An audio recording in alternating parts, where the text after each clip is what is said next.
तो दोस्तों आज का अपना टॉपिक है क्षेत्रमिति, और क्षेत्रमिति में भी क्या सर्किल पढ़ने वाले हैं। ठीक है, वृत्त। और वृत्त के बारे में हमने ज्यामिति में अच्छे से पढ़ा था, लेकिन क्षेत्रमिति उसकी हमने नहीं पढ़ी थी। तो हम पढ़ेंगे आज क्या, वृत्त की क्षेत्रमिति।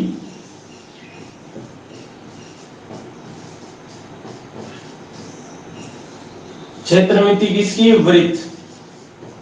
वृत्त या फिर इंग्लिश में बोले तो सर्किल। पहली बात तो वृत्त होता क्या है दोस्तों, तो कोई कहता है गोले का कटा हुआ भाग होता है, कोई कहता है थाली जैसा होता है, कोई कहता है फलाना ढिकड़ा। ऐसे अलग अलग सबकी परिभाषाएं होती है, लेकिन जो रियल परिभाषा होती है वो क्या होती है इसकी, तो रियल परिभाषा ये होती है कि दोस्तों ये जो वृत्त बना होता है वो बिंदुओं के एक मतलब बहुत सारे अनंत बिंदु यदि ऐसे मिलते हुए इस तरीके से बने, तो इन बिंदुओं से बना जो बिंदु पथ होता है इसकी किसी निश्चित बिंदु से दूरी हमेशा क्या होती है दोस्तों, समान होती है। चाहे ये दूरी नाप लो, चाहे ये नाप लो, चाहे ये, यानी सारी की सारी ये दूरियां जो है वो क्या होंगी, समान होंगी। और जो निश्चित बिंदु होता है इस बिंदु को कहते हैं अपन अपनी भाषा में या गणित की भाषा में केंद्र या सेंटर। और जो ये दूरी होती है इस दूरी को बोलते हैं त्रिज्या, त्रिज्या या रेडियस। तो यहां पर डायरेक्ट इसकी जो परिभाषा हुई वृत्त की, तो वृत्त की परिभाषा ये होती है मेरे दोस्तों कि एक ऐसा बिंदु पथ, ऐसा बिंदु पथ या बिंदुओं से बना हुआ पथ या बिंदुओं से बना हुआ रास्ता, बिंदु पथ जिसकी किसी निश्चित बिंदु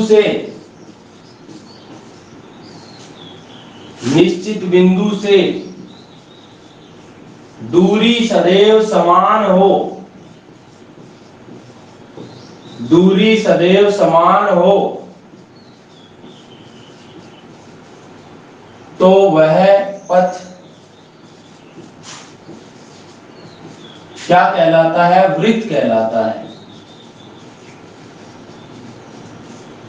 क्या कहलाता है दोस्तों, वृत्त कहलाता है। ठीक है, और जो निश्चित बिंदु दिया है उस बिंदु के कोष्ठक में लिख लेना, यहां पर बिंदु कहलाता है आपका केंद्र, और जो दूरी है ये दूरी के कोष्ठक में लिखना त्रिज्या। ठीक है, अब दोस्तों देखिए वृत्त के बारे में जानते हैं अपन। ये जो वृत्त होता है इस तरीके से होता है, और यदि इसकी बात करें तो ये होता है इसका सेंटर ओ मान लेते हैं सेंटर या केंद्र। ठीक है, यदि दोस्तों इसको मैं इससे मिला देता हूं तो ये जो है ना ओ, मान लो इसको ए नाम दिया, तो जो ओ ए है वो क्या कहलाएगी, इसकी त्रिज्या कहलाएगी। ठीक है, त्रिज्या या रेडियस आर कहलाएगी। और यदि दोस्तों मैं इसको यहां सीधा सीधा इसको भी मिला देता हूं, पूरा मिला देता हूं, तो ये मान लो जो AB है, AB यहां पर क्या कहलाएगी, एक जीवा कहलाएगी। और जीवा वो जीवा है जो केंद्र से गुजर रही है, और केंद्र से गुजरने वाली जीवा ये सबसे बड़ी जीवा होगी। क्या होगी, AB सबसे बड़ी जीवा होगी, सबसे बड़ी जीवा। और इस सबसे बड़ी जीवा को बोलते हैं व्यास। और व्यास क्या होता है, त्रिज्या का दुगुना, त्रिज्या गुणा 2 या 2 गुणा त्रिज्या। भाई ये त्रिज्या है तो ये भी त्रिज्या, तो 2 बार त्रिज्या आ गई, यानी त्रिज्या को दुगुना कर दिया तो क्या बन गया, व्यास बन गया। और व्यास जो होता है दोस्तों वो क्या होता है, वृत्त की सबसे बड़ी जीवा होती है। और जीवा क्या चीज होती है, जीवा जैसे मैं किस वृत्त के किन्हीं भी दो बिंदु, जैसे मान लो एक बिंदु ये है और एक बिंदु ये है, इन दोनों को यदि मैं मिला देता हूं तो ये क्या कहलाएगी, जीवा कहलाएगी।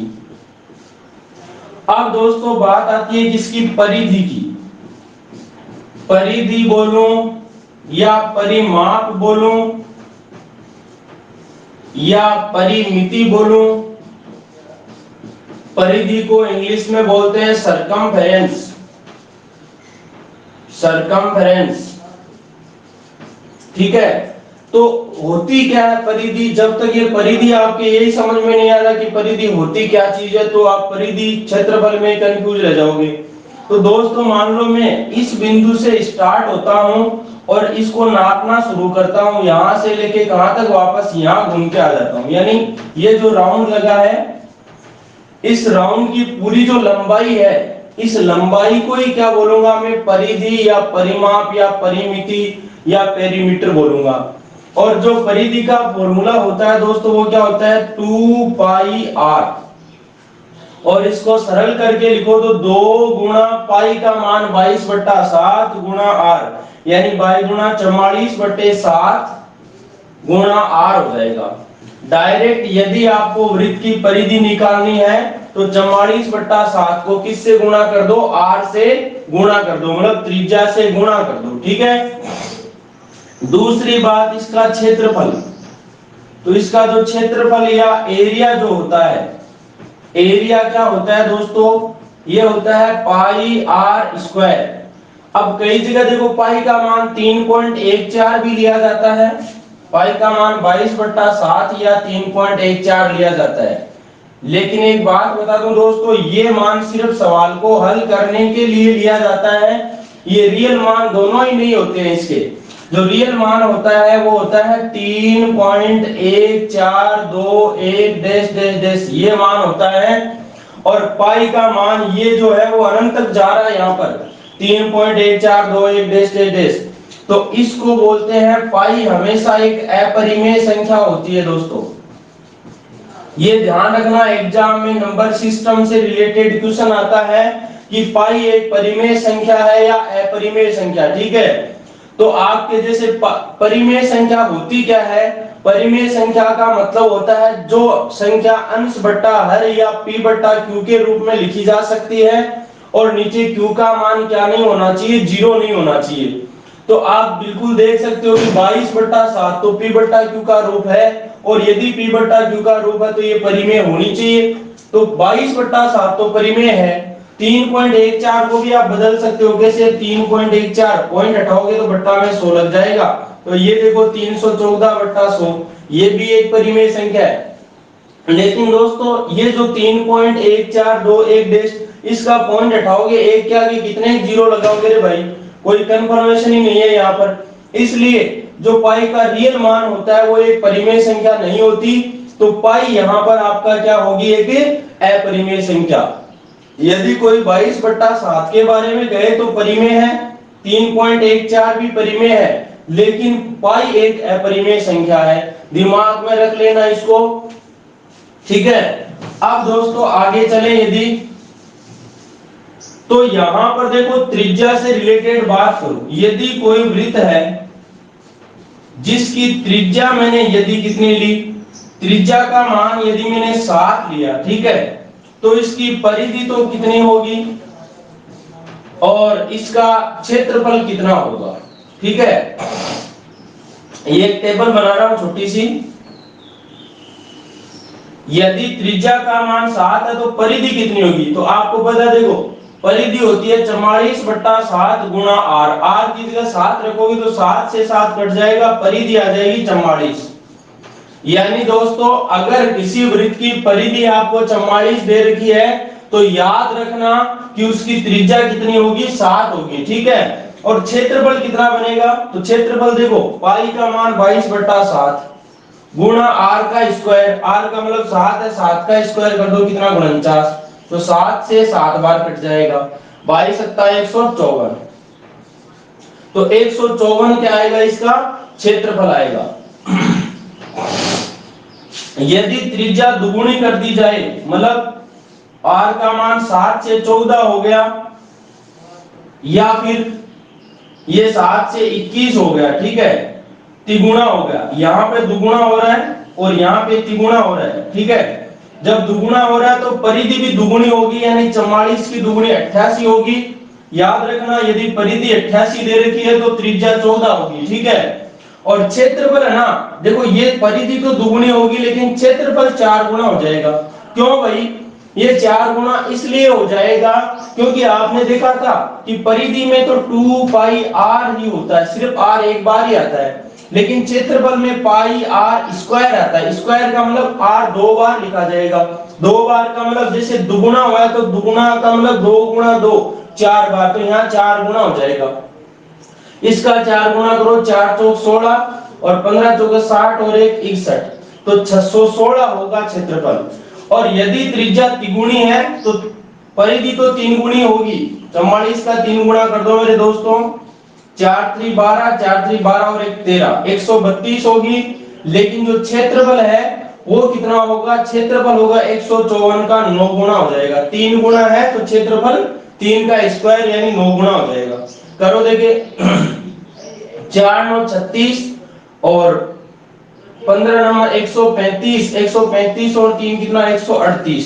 तो ये वाले मान थोड़े से याद रखना, क्योंकि आपके थोड़ी एग्जाम में क्या टाइम बचाएंगे ये वाले मान, ठीक है। यदि त्रिज्या का मान 7 तो परिधि 44, क्षेत्रफल 154। यदि त्रिज्या का मान 14 तो परिधि 88 और क्षेत्रफल 616। यदि त्रिज्या का मान 21 तो परिधि 132 और क्षेत्रफल 1386, ठीक है। ये वाली बात ध्यान रखना। और दोस्तों यदि मैं त्रिज्या को आधा कर देता हूं, देखिए यदि मैंने त्रिज्या को क्या कर दिया? आधा कर दिया। आधा करने का मतलब यहां लिख रहा हूं भाई मैं, इस यहां पे आधा करने का मतलब त्रिज्या 7 की आधी कर दी मैंने 3.5, ठीक है 3.5। तो परिधि तो क्या हो जाएगी? आधी होगी। 44 का आधा 22 हो जाएगी। अब देखिए भाई यहाँ पर त्रिज्या यदि आधी हो गई 7 की तो परिधि भी आधी हो जाएगी, 22 हो जाएगी। लेकिन क्षेत्रफल आधा नहीं बल्कि चौथा ही होगा। तो 154 में 4 का भाग देना पड़ेगा। देखो 154 में जैसे 4 का भाग दिया तो 2 से कट गया 2 बार, ये 2 से 2 7 14, 1 बचा 2 7 14, तो 77/2 कह सकते हो आप। या फिर 77 का आधा कर दो, 38 दूना 76 और आधा और कर दो तो 38.5 क्षेत्रफल होगा। अब दोस्तों मैंने इतनी सी जो बात का क्षेत्रफल 1386 सेंटीमीटर स्क्वायर है, तो पहला क्वेश्चन इसकी त्रिज्या क्या होगी, दूसरा क्वेश्चन इसका व्यास क्या होगा, तीसरा क्वेश्चन इसकी परिधि क्या होगी, ठीक है। तो दोस्तों एक तो आपके डायरेक्ट मान याद होना चाहिए, और यदि डायरेक्ट मान याद नहीं रहता है तो क्या करना है? तो क्षेत्रफल का फॉर्मूला होता है। यदि क्षेत्रफल दे रखा है तो क्षेत्रफल वाला फॉर्मूला लगाओ, और यदि आपको परिधि दे रखी है तो परिधि वाला फॉर्मूला लगाओ। तो आपको दे रखा है क्षेत्रफल। अब क्षेत्रफल होता क्या है? पाई आर स्क्वायर, यही होता है। और इसके बराबर में रख दो 1386।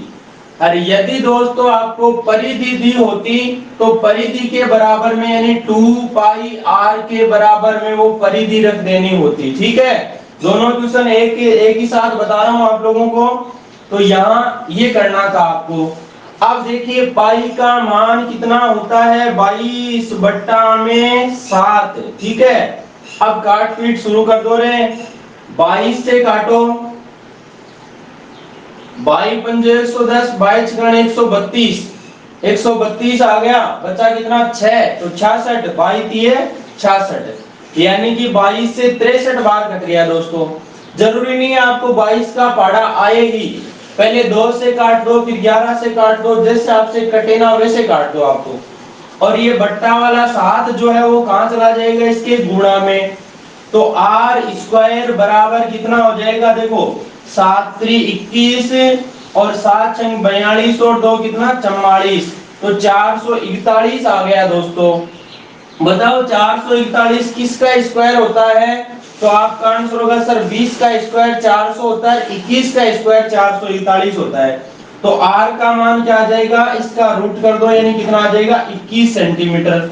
यानी कि त्रिज्या का मान यदि 21 हो दोस्तों तो व्यास का मान क्या हो जाएगा? 21 का डबल कर दो, यानी 21 गुणा 2 तो 42 सेंटीमीटर हो जाएगा। और यदि परिधि का मान पूछे तो परिधि बराबर क्या होता है? 2 पाई r, या फिर मैं कहूं 44/7 गुणा r, ठीक है। तो r का मान 21 रख दो तो 7 से कट जाएगा 3 बार, और गुणा करो 4 3 12 और 4 3 12 13, 132 सेंटीमीटर क्या आ जाएगी, इसकी परिधि आ जाएगी। तो अब समझ रहा मेरी बात को कि भाई त्रिज्या का मतलब होता क्या है। त्रिज्या का मतलब कोई ना कोई दूरी होती है। अब दूरी होती है तो दूरी किस में नापी जाएगी, दूरी या तो सेंटीमीटर में या फीट में या किलोमीटर में या मीटर में, इस तरीके से मापी जाएगी, ठीक है, या मिलीमीटर में। तो दूरी, त्रिज्या भी एक दूरी होती है, व्यास भी एक दूरी होती है और परिधि भी एक दूरी होती है। परिधि भी क्या होती है, एक दूरी होती है, क्योंकि भाई वृत्त के अंदर आप देखोगे तो यहां से लेके यहां तक नापोगे और वापस सीधा करोगे तो एक तार या फिर इस तरीके से मिलेगा जो कि एक दूरी होगी, ठीक है। तो त्रिज्या, व्यास या परिधि तीनों चीजें अगर देखो तो ये क्या है, एक दूरी है। और दूरी कभी भी क्या सेंटीमीटर स्क्वायर या किलोमीटर स्क्वायर या मीटर स्क्वायर में नहीं आती, बल्कि इकाई में आती है। इकाई का मतलब सेंटीमीटर है तो सेंटीमीटर में आएगी, मीटर है तो मीटर में आएगी। लेकिन मैं यदि एरिया की बात करूं दोस्तों, एरिया यानी क्षेत्रफल, तो क्षेत्रफल किस में आएगा, हमेशा सेंटीमीटर स्क्वायर या मीटर स्क्वायर या वर्ग मीटर, या इसको वर्ग सेंटीमीटर कह सकता हूं दोस्तों, वर्ग सेंटीमीटर, ठीक है। क्यों होगा ये तो आपको पता है, ये फॉर्मूला क्या था, पाई आर स्क्वायर। तो r का मान कितना था, देखो यहाँ पर r का मान है 21 सेंटीमीटर। जब आप 21 सेंटीमीटर को 21 सेंटीमीटर से गुणा करोगे तो 21 गुणा 21 कितना होगा, 441, और सेंटीमीटर को सेंटीमीटर,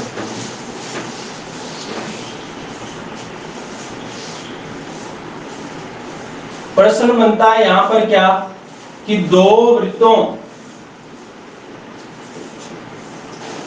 वृत्तों की त्रिज्याओं का अनुपात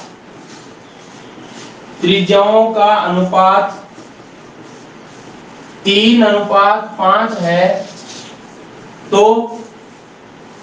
पहला क्वेश्चन है व्यासों का अनुपात क्या होगा, दूसरा है परिधियों का अनुपात क्या होगा, परिधियों का अनुपात क्या होगा, और तीसरा क्वेश्चन है क्षेत्रफलों का अनुपात क्या होगा, क्षेत्रफलों का अनुपात क्या होगा, ठीक है। ये सवाल है आपके सामने।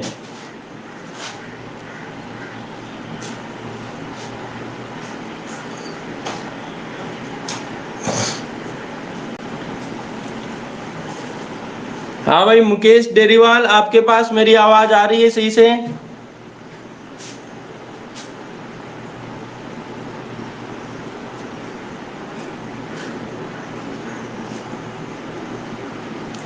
ऊपर कमेंट का ऑप्शन है, आप स्क्रीन पे क्लिक करोगे तो माइक का ऑप्शन भी है, वीडियो का ऑप्शन भी है। तो आप माइक भी ऑन कर सकते हो, बोल भी सकते हो और यहाँ से कमेंट भी कर सकते हो, कुछ भी है ना, मर्जी आपकी है।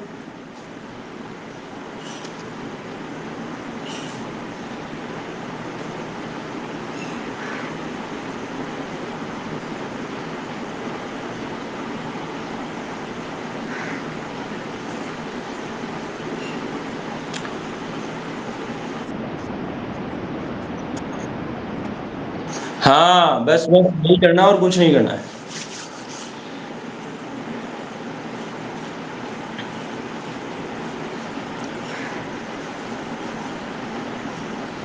अब देखिए दोस्तों, कॉन्सेप्ट समझना। यहां पर आपको दो वृत्त है जिसकी त्रिज्या में पहले वाले की r1 मानता हूं तो दूसरे की r2 मान लेता हूं, ठीक है। यदि दोस्तों मैं व्यासों का अनुपात निकालूं तो आपको पता है व्यास क्या होता है, त्रिज्या का दुगुना होता है, यानी ये 2r होगा। तो पहले वाले का 2r1 होगा और दूसरे वाले का 2r2 होगा। तो आप देखोगे कि 2 से 2 वापस कैंसिल हो जाएगा और क्या आ जाएगा, r1 अनुपात r2 ही आ जाएगा। मतलब वो ही आ जाएगा 3:5। यानी कि जितना त्रिज्याओं का अनुपात होता है उतना ही किसका अनुपात होता है, व्यासों का अनुपात होता है। दूसरी बात मैं परिधियों की बात करूं तो परिधि होती है 2 पाई r, तो यहाँ 2 पाई r1 हो गई, दूसरे वाले की 2 पाई r2 हो गई। ठीक है, तो आपने देखा 2 पाई दोनों में सेम है, तो वही बचा r1 अनुपात r2, यानी ये भी कितना 3 अनुपात 5। ठीक है, और तीसरी बात आई क्षेत्रफल की, तो क्षेत्रफल होता है पाई r स्क्वायर, तो पाई r1 का स्क्वायर अनुपात पाई r2 का स्क्वायर। ठीक है, पाई से पाई कट जाएगा, तो r1 का स्क्वायर करो मतलब 3 का स्क्वायर करो, अनुपात r2 का यानी 5 का स्क्वायर करो, 3 का स्क्वायर 9 हो जाएगा, 5 का स्क्वायर 25। ठीक है दोस्तों, तो दोस्तों ये बात शायद आपके क्लियर हो गई कि यदि त्रिज्याओं का अनुपात कितना है, त्रिज्या या व्यास या परिधि, इन तीनों का अनुपात क्या होता है, यदि मान लो a अनुपात b होता है, तो दोस्तों क्षेत्रफल का अनुपात क्या आएगा, क्षेत्रफलों का अनुपात आएगा a स्क्वायर अनुपात b स्क्वायर आएगा। ये वाली बात ध्यान में रखनी है। और यदि आपको क्षेत्रफलों का अनुपात दे रखा है a अनुपात b, यदि क्षेत्रफलों का अनुपात क्या दे रखा है दोस्तों, p अनुपात q दे रखा है। ठीक है, ये p अनुपात q दे रखा है, तो आपको त्रिज्याओं का अनुपात पूछे या व्यास का अनुपात पूछे या परिधि का अनुपात पूछे, तो वो क्या होगा, इनका रूट करना पड़ेगा, मतलब p का रूट अनुपात q का रूट। जैसे आप देख रहे हो कि क्षेत्रफलों का अनुपात 9 अनुपात 25 है, और इनका रूट करोगे तो 9 का रूट 3 हो जाएगा, 25 का रूट 5। चाहे आप त्रिज्याओं का देखोगे तो भी 3 अनुपात 5, व्यास का देखोगे तो भी 3 अनुपात 5, और परिधि का देखोगे तो भी 3 अनुपात 5। एग्जाम में आपको ये 2r1 r2 ये कुछ नहीं लिखना, आपको तो डायरेक्ट करना है कि यदि त्रिज्याओं का अनुपात 3 अनुपात 5 है, तो व्यास का भी वही होगा, परिधि का भी वही होगा, लेकिन क्षेत्रफल का अनुपात है वो नहीं होगा, बल्कि स्क्वायर कर देना है। तो 3 का स्क्वायर 9 और 5 का स्क्वायर 25। ये वाली बात सभी लोगों के क्लियर है क्या भाई? यस और नो में जवाब दे फटाक से सभी लोग।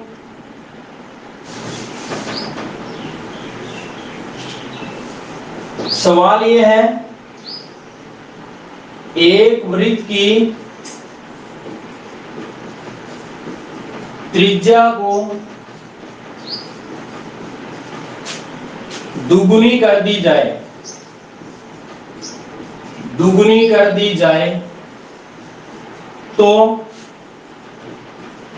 क्षेत्रफल में प्रतिशत प्रभाव क्या होगा? क्षेत्रफल में प्रतिशत प्रभाव क्या होगा? ये सवाल आपके सामने।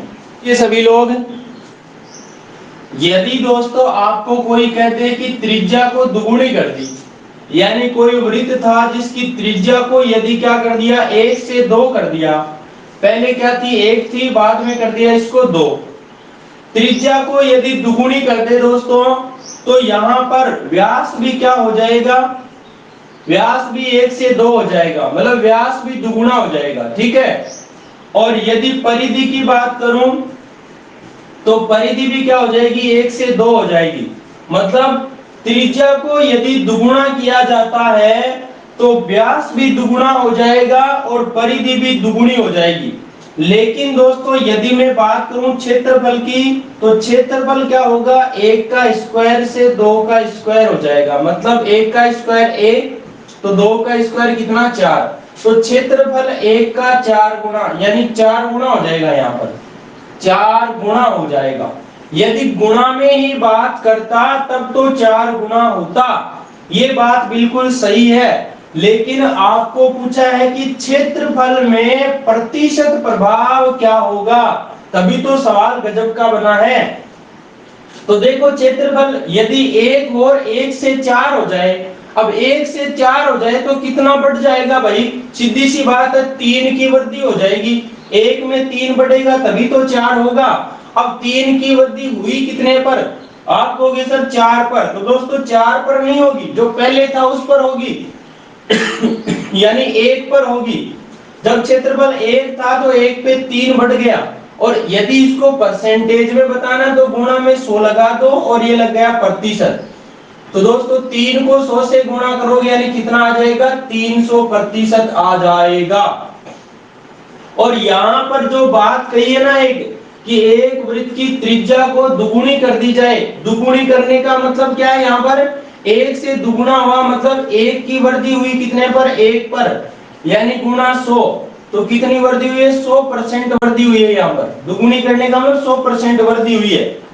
यदि दोस्तों किसी वृत्त की त्रिज्या को 100% बढ़ा दी जाए या 100% वृद्धि कर दी जाए तो दोस्तों क्षेत्रफल है ना वो 300% बढ़ जाएगा। ठीक है, बताइए, देखिए ये वाली बात समझ सकते हैं। उसकी पीडीएफ बना के भेज दूंगा आपके पास, है ना।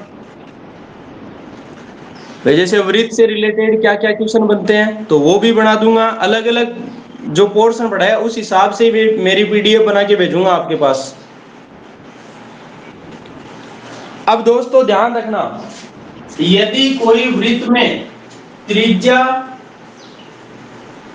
या व्यास या परिधि इनमें से किसी को भी यदि दुगुना कर दिया जाता है, ठीक है, तो क्षेत्रफल तो क्या हो जाएगा, 4 गुना हो जाएगा। ठीक है, और दुगुना की बजाय यहां पर क्या कर दिया, दुगुना की बजाय इसको कर दिया 3 गुना, तो क्षेत्रफल क्या हो जाएगा, 3 का स्क्वायर यानी 9 गुना हो जाएगा। ठीक है, और यदि त्रिज्या को क्या कर दिया, 4 गुना कर दिया, तो क्षेत्रफल हो जाएगा 4 का स्क्वायर यानी 16 गुना हो जाएगा। ठीक है, यदि त्रिज्या को आधा कर दिया, आधा का मतलब 1/2 गुना कर दिया, तो क्षेत्रफल क्या होगा, 1/2 का स्क्वायर हो जाएगा, मतलब 1/2 का स्क्वायर 4 यानी 1/4। इसे क्या बोलूंगा मैं, 1/4 गुना या 1/4 बोलूंगा इसे मैं।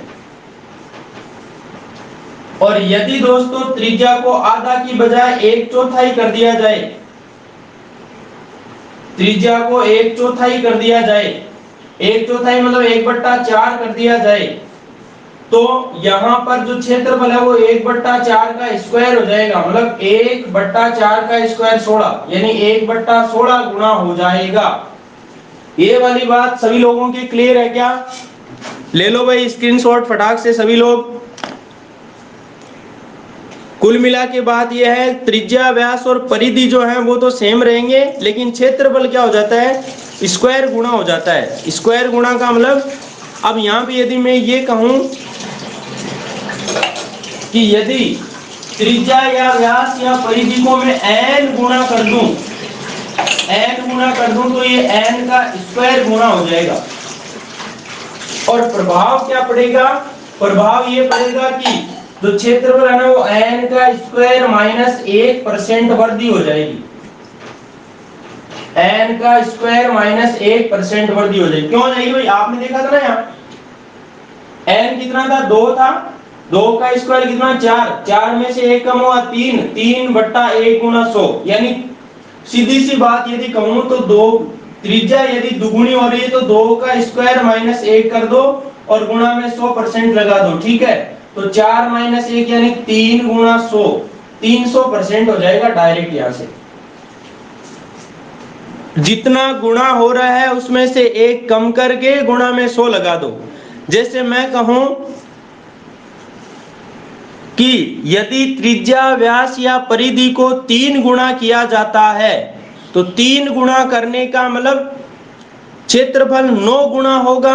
और परसेंट में पूछूं कि परसेंट में कितना परसेंट बढ़ा, तो 9 में से 1 कम कर दो यानी 8, और 8 को 100 से गुणा कर दो तो 800% हो जाएगा। ये वाली बात सभी लोगों के क्लियर है क्या?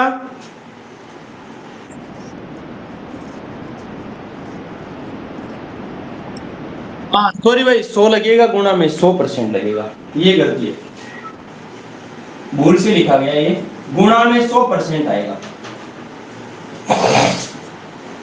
गुणा में 100% हो जाएगा। सभी के क्लियर है मामला इतना?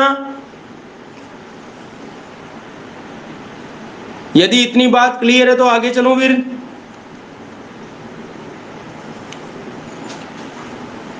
अब एक सवाल है आपके सामने,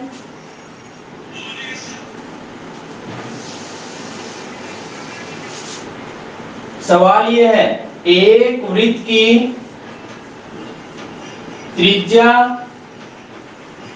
या व्यास या परिधि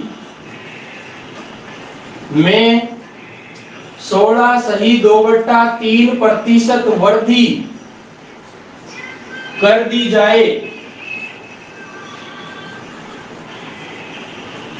तो क्षेत्रफल में प्रतिशत प्रभाव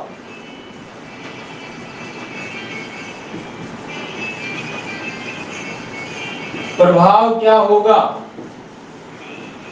हो जाओ तैयार साथियों, हो जाओ, चाहे कैसा भी क्वेश्चन आ जाए टकाटक कर। यार करते कैसे ऐसे क्वेश्चन को, समझना मेरी बात को ध्यान से।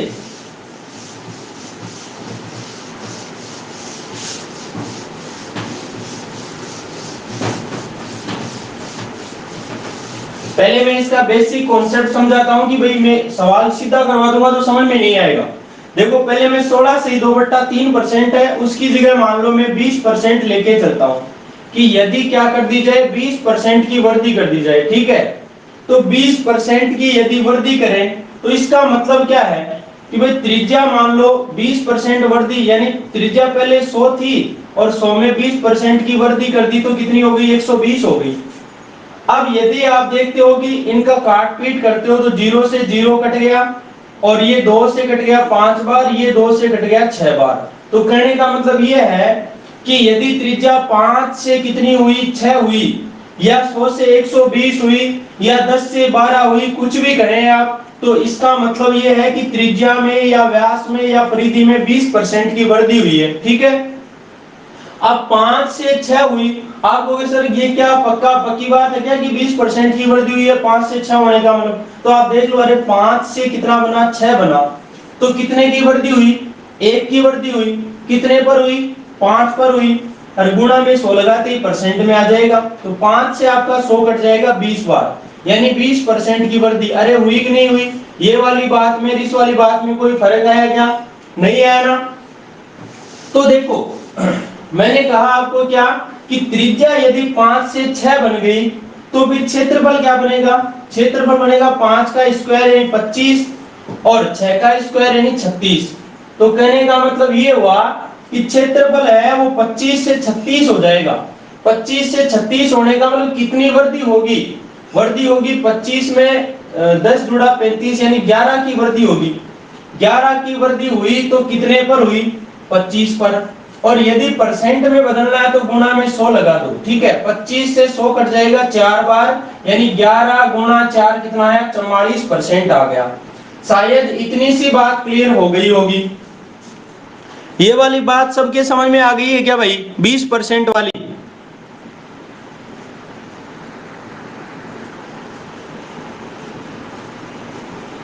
यस और नो,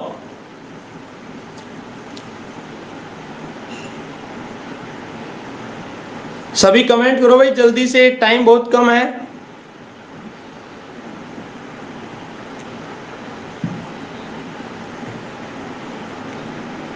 आ गई। अब दोस्तों देखिए, यदि यहां पर मैं 20% वृद्धि की बजाय कमी कर देता हूं तो कमी करने का मतलब क्या होगा कि 100 में 20 की कमी हो जाए। तो ये 100 से 20 कम हुआ तो कितना आ गया, 80 आ गया।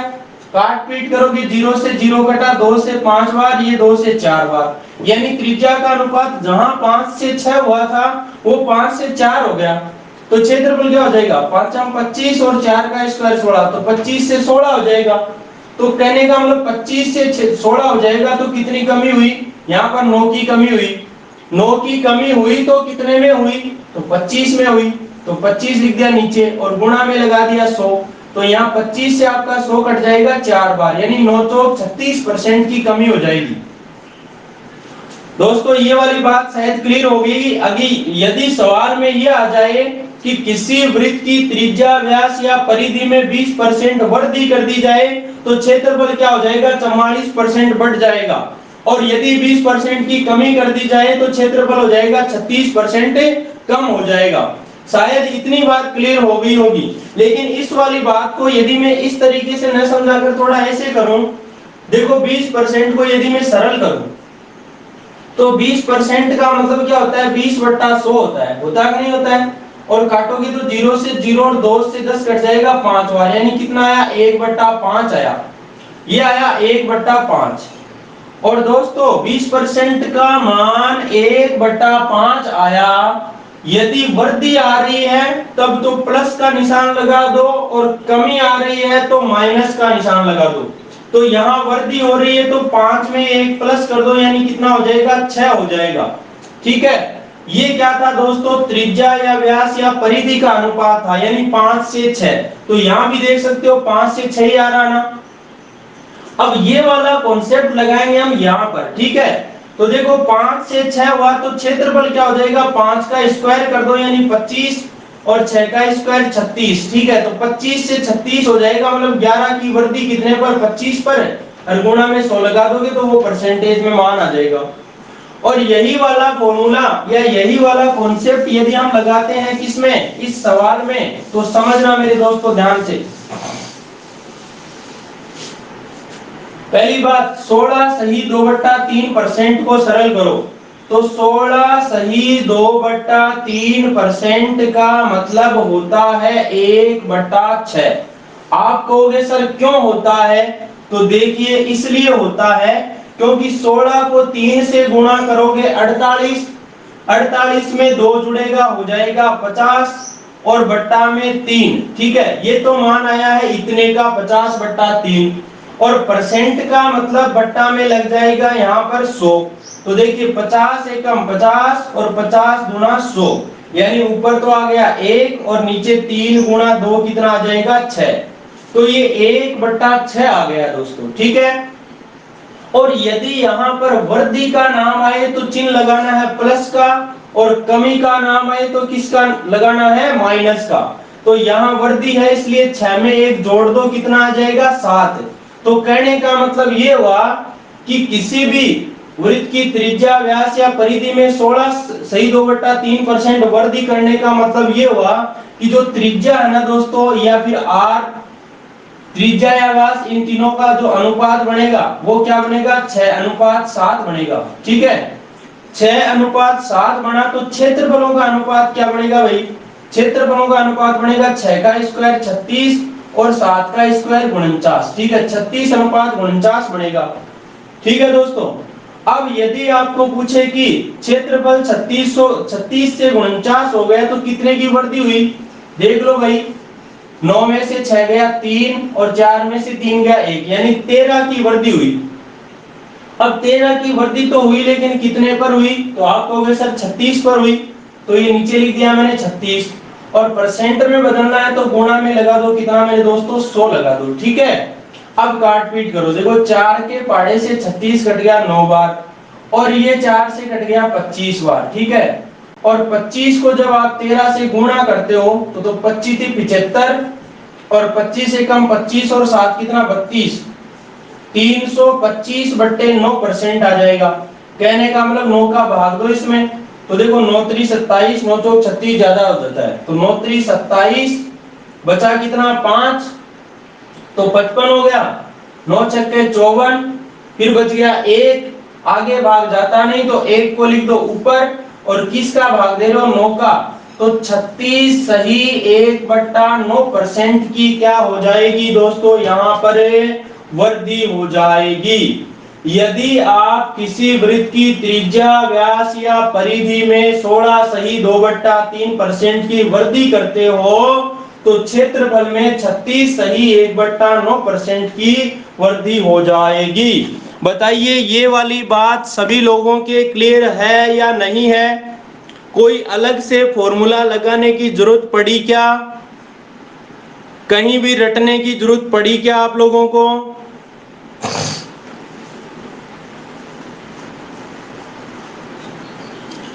सभी के क्लियर है ना मामला?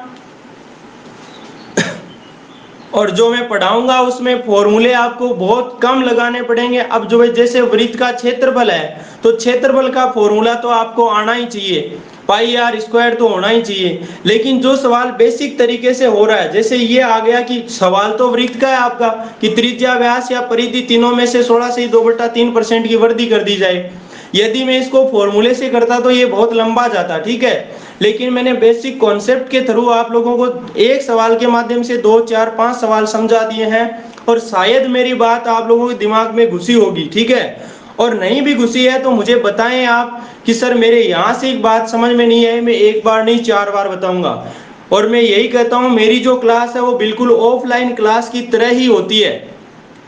आपके डाउट है तो आप बोलकर पूछ सकते हो, आप अपने आप को मुझे दिखा सकते हो, आपकी भावना भी मैं समझ सकता हूँ यदि आप मुझे दिख जाते हो, ठीक है। और कमेंट के थ्रू, जैसे आपको कोई परेशानी नहीं है तो यस और नो में कोई जवाब देना हो तो कमेंट में ही हो जाता है, उसमें बोलने की कहीं जरूरत भी नहीं है। क्यों भाई, सही है गलत है?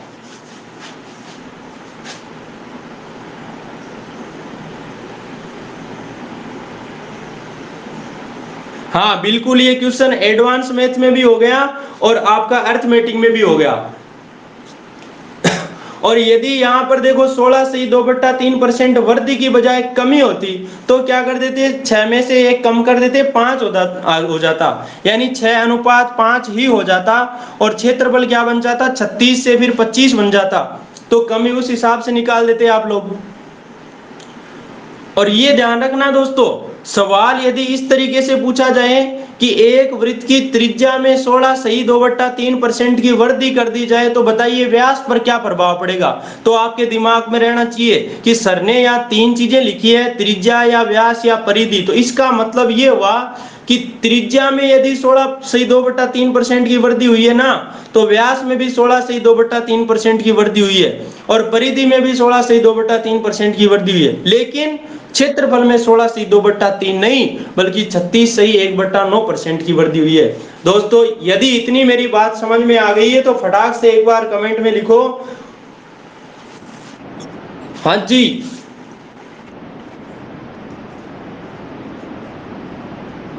हाँ, प्रतिशत और अनुपात ही, बस, इसके अलावा क्या है? इसके अलावा क्षेत्रफल देके परिधि या व्यास पूछ लिया जाए, व्यास देके क्षेत्रफल परिधि पूछ लिया जाए,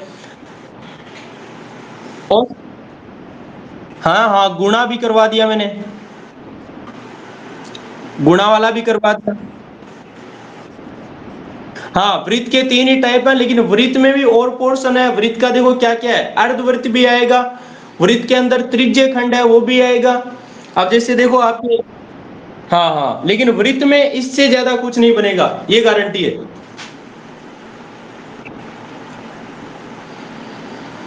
इतना क्लियर है ना भाई सभी लोगों के?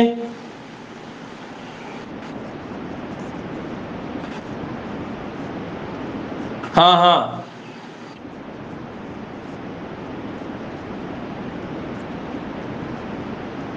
अच्छा अच्छा, तो एक काम करो आप, जैसे क्वेश्चन अलग टाइप का होता है तो उस पर टाइप डाल दो आप, और कुछ नहीं है बस।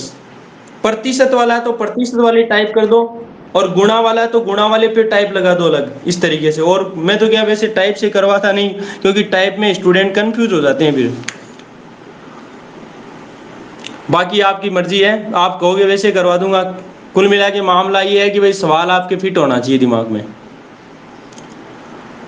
अब दोस्तों यदि मेरी इतनी बातें समझ में आ गई है तो फिर पहली बात तो ये कहूंगा कि मेरा जो YouTube चैनल है उसको सब्सक्राइब करें, सीकर कंपटीशन क्लासेज के नाम से सर्च करके भी देख लेना, ठीक है।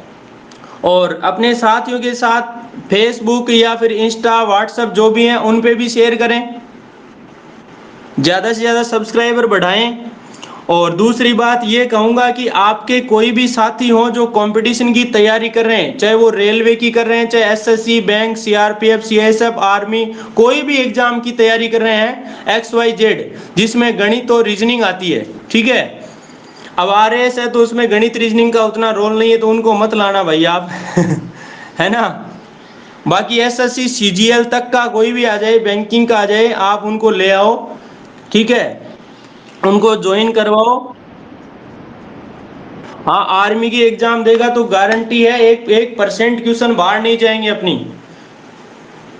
आर्मी के बहुत सारे स्टूडेंट सेलेक्ट हुए हैं, अभी सर्वोदय डिफेंस सीकर में थी, जिसमें 2018 की भर्ती में 11 स्टूडेंट एक साथ लगे थे, एक ही बैच में 35-36 स्टूडेंट का बैच रहता, वहाँ 11 स्टूडेंट लगे थे, उसके बाद दूसरे 2019 वाले बैच में 17 स्टूडेंट, जिसमें 12 थे आर्मी जीडी के और 5 थे कलर के।